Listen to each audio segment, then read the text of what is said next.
love that one. Good morning and welcome along to Mid-Morning Madness. It is 10:30, so of course it is time for our community chit-chat.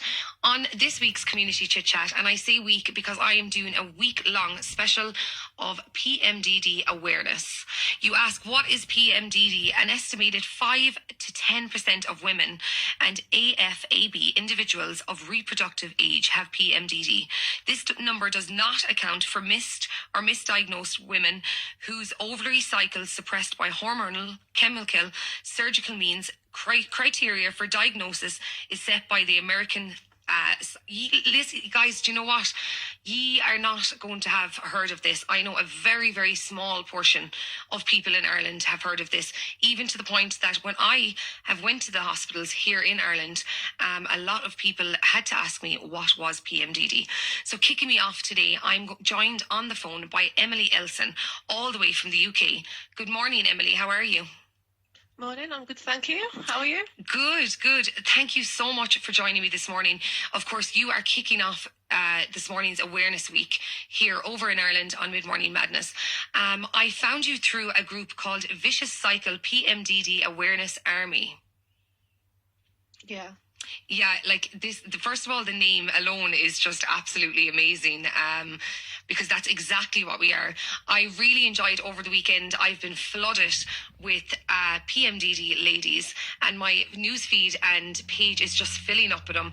And, you know, it almost empowers me. Of course, I have went through this journey, but today I'm going to talk about yours. What age are you, Emily? I'm just 30 now. You're just 30. And where are you from in the UK? I'm from the East Midlands. The East Midlands. How long have you been suffering from PMDD? Well, I'm now in surgical menopause, but I suffered for 17 years. Wow. My PMDD started when I was 11, when I started my puberty, and then I didn't get diagnosed until I was 27. So I went a long time misdiagnosed and undiagnosed. Yeah, I had something similar to my story. But do you find, did it develop more after you had kids? How do you think you found out? You know, how did you acknowledge that this was an issue? So, I didn't have children because my PMDD affected my life so severely. Like, I wasn't able to maintain relationships or anything properly, because every month I would just be completely in crisis and trying to just do anything that I could think that would sort of make what the distress and what was going on in my mind stop. And that resulted in a lot of self-destructive behaviours and often ending up on medical wards and actually in psychiatric hospitals a couple of times. Of course. So my life was very disrupted by it. You know, of course. And look, it's something that a lot of women with PMDD, we of course look back on our lives and we had to figure this out step by step of ourselves. Something I only recently said to a friend was, I'm tired of being switched on. So over the past couple of years, of course, Emily, you'd find we're switched on all the time. You know, is this hormonal? Is this a real feeling that I'm feeling? You know, is this the monthlies? You know, it was a constant switched on. We do hear from a lot of ladies with PMDD that, you know, relationships don't work out. Is that genuinely because of the chaos, which is ourselves at the end of the month? Yeah, I think for me it definitely was, because when I would go into the sort of the chaos and the destruction, I just wouldn't think that I was worthy, and I would be really highly anxious, and I just didn't think that I was worth anything, and I'd just push everybody away because I thought that, you know, I wasn't worth their time or their bother, and I didn't want to worry them and upset them. So there was like no chance of me maintaining any sort of like meaningful relationship with people. Yes, of course, that is something that is so close as well to a mental illness. Bipolar is put very close to symptoms of PMDD. We've heard of so many stories where ladies have been misdiagnosed, whether it be bipolar and having PMDD, or whether it be PMDD and having bipolar. They are the symptoms that we live with this condition. it is horrible. At least when you're diagnosed with bipolar, they can medicate you for this. With PMDD, it is something I suppose that we just have to be aware of and live through. What kind of treatments did you try throughout your PMDD experience? So I started off having just transdermal estrogen to try and suppress my cycle, which I did see some improvements with. But obviously you can't just have estrogen increased alone. You have to have it counteracted with progesterone. Yes. And every time they tried to add progesterone into my cycle at sort of any form or any treatment dose, I tried all different doses, all different forms. I just would become so distressed and unable to manage my emotions that in the end I went into the chemical menopause. And that, again, worked really well initially, but then my body started overriding it and I started having cycles despite being on it. Right. And so eventually they did try the sort of route of having a 3-month trial at what it would be like being in the menopause without having any add-back progesterone. And it was honestly the best 3 months I remember in my adult life. Oh my God, that's amazing. Yeah, I was like, what is this? And then they had to break the news to me that, this is short term. You can't not have progesterone and have all this estrogen. Yeah. And that was the point at which I decided that actually I have to make the decision. It was the decision between my life and my fertility. And as it stood, I felt like I didn't have a life because I wasn't able to work, wasn't able to drive. For 3 weeks of the month, I had to have sort of pretty much 24/7 care from my family and from professionals. And I thought, this isn't a life. I don't want to do this anymore. And actually, if I have a child, one, what are the effects of my hormones going to be on my mental health? Exactly. And two, how am I going to look after that child? So, well, honestly, although I'd always wanted children, I just had to have the surgery and hope for the best, because I just felt like life couldn't be worse after the surgery than it was before. So it was a risk worth taking. Well, Emily, that was an amazing decision that you made.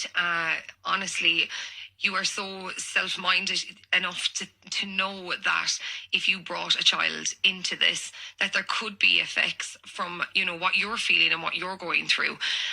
Honestly, I commend you just for making that decision alone. It honestly must have been the hardest decision. And I'm sure that there's so many listeners out there today that are relating to you on just that alone. So you did go on to have the surgery. After surgery, how did life go for you? Surgical menopause, I'm sure many women or listeners out there will know, is not without its ups and downs, and it's been a bit of a bumpy road, but there's been no point at which I've ever regretted my surgery. I honestly think it was the best thing I did, and it has given me my life back.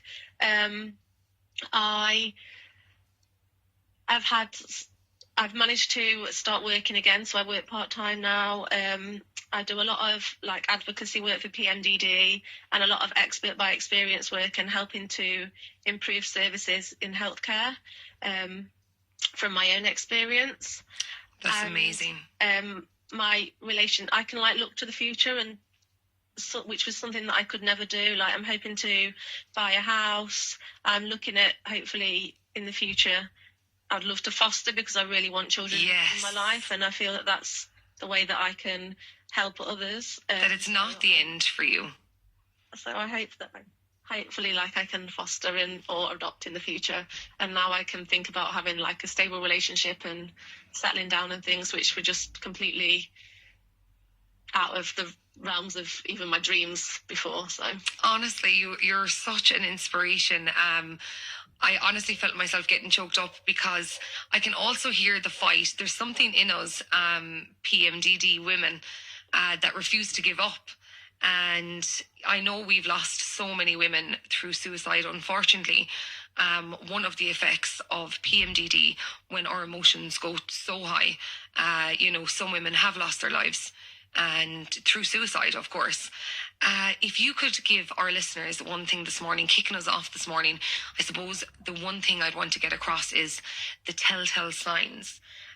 For you, what made you think this is hormonal? Was it a doctor that picked it up for you?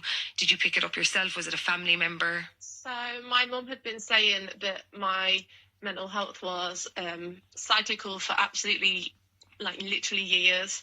And I'd spoken to various different doctors, and they'd not been aware of PMDD. So they had just been like, oh, no, it's not that. You've got all these other mental health illnesses, which actually turned out to be symptoms of my PMDD. Yeah. And eventually then my mum was like, no, this is what it is. And it was my GP, who was absolutely amazing. And she said, right, I think this is what it is. And you're going to go and get your blood tests just to make sure that there's nothing else going on. And she referred me to a gynecologist. And that was it. Like, we started on the treatment journey. And I myself was really skeptical to begin with. But like, I just sort of went with it, and I just couldn't believe the effect that my hormones were having on my life. I think, like, the main thing for me was I'd already been keeping, like, a track of my periods just because I did, and I was writing a blog for my mental health, so I could just correlate the two. So really the main thing, I think, for people, if they have any inkling that they think they might have any sort of cyclical hormone-based disorder, is to track your cycles against your symptoms. There's loads of apps available to do that, because that is really the only way that you can get a proper diagnosis. Yes, I absolutely love that. Here in Ireland, I as well had that one fantastic doctor. I had polycystic ovary syndrome, endometriosis. So luckily for me, I was being checked on all the way up along. And then when things started changing for me, like you, I was being given treatment for anxiety, for my mental health, depression, anxiety, never knowing that it was actually this raging hormone that was out of control. And only when I had kids, it really took another step, another level up. And then from there, speaking to my gynecologist, she found out, okay, you have PMDD. I had never heard of it, Emily. Never once heard of it. She explained what it was. Of course, then you start researching. I don't know about you, Emily, but the day I found out I had PMDD, it almost took a little bit of a weight off, because you know, you're being given something with a name on it that we can work on. You know, of course, healthy eating, exercise, of course, always will help with these things. I know with me, though, towards the end, I couldn't get up to get out to even do the exercising. So it is such a thing here in Ireland that isn't heard of. And when I found you as a group, I was so excited. I really do think this is only the start for us. Of this fight for bringing more awareness around PMDD, because there's too many lives being lost to it, Emily.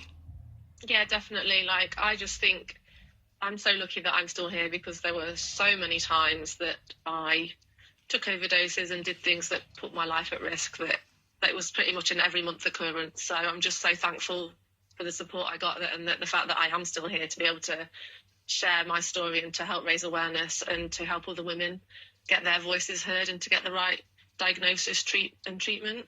Exactly. Once you do get that right diagnosis, right treatment, there is hope and there is a life after all of this, which I think when you're in the depths of your PMDD, it can often feel very the end. That Yeah. There is no point. And that's exactly it. I feel for us, you know, we see the light now. I'm post-surgery. I'm done. I'm working with the patches and so forth. But there's so many women out there, and probably young ladies, that are not going to know about this or the feelings around it. With the suicide attempts, honestly, I commend you for speaking about it. It was very hard for me to come out and speak about it. But if we don't do that, how many other women are going to be suffering alone and going through these things, and probably several attempts? And if I could bring it here to Ireland like you are over in the UK, that is something I really, really want to do. Emily, we're nearly out of time on it this morning. Thank you so much for being so honest and so open. All my listeners love that over here in Ireland. You know, they love when people are real and talk about the real experiences. And you gave us so much of that on this morning's show. Thank you for having me. It's been really good to raise this really important topic. Listen, Emily, this is not going to be the last of our work together. I'm going to See you soon. I'm just going to tie out with a few quotes that I got sent in on PMDD. I'll talk to you soon. Have a great morning. Okay, bye. Bye, Emily. Just a few quotes here I had sent in to me that I clipped out. In the depths of my PMDD, I tend to just retreat to my bed. I get very depressed and my anxiety is sky high. I get hugely fatigued and keep my eyes open. I can sleep for about 18 hours a day, but then on other times I can sleep for 3.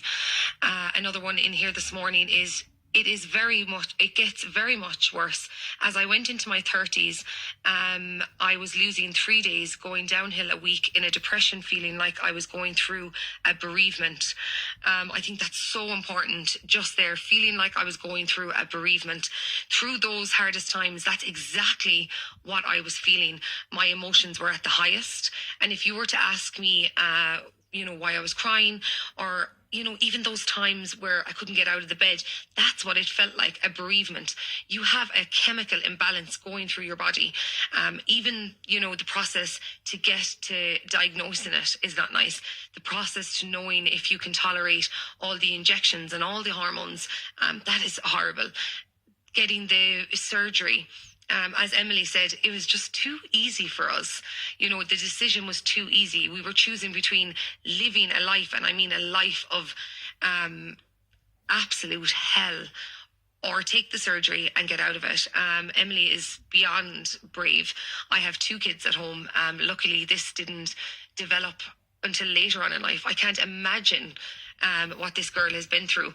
And does that not prove what everything she has just said on the phone, that, there is life after this?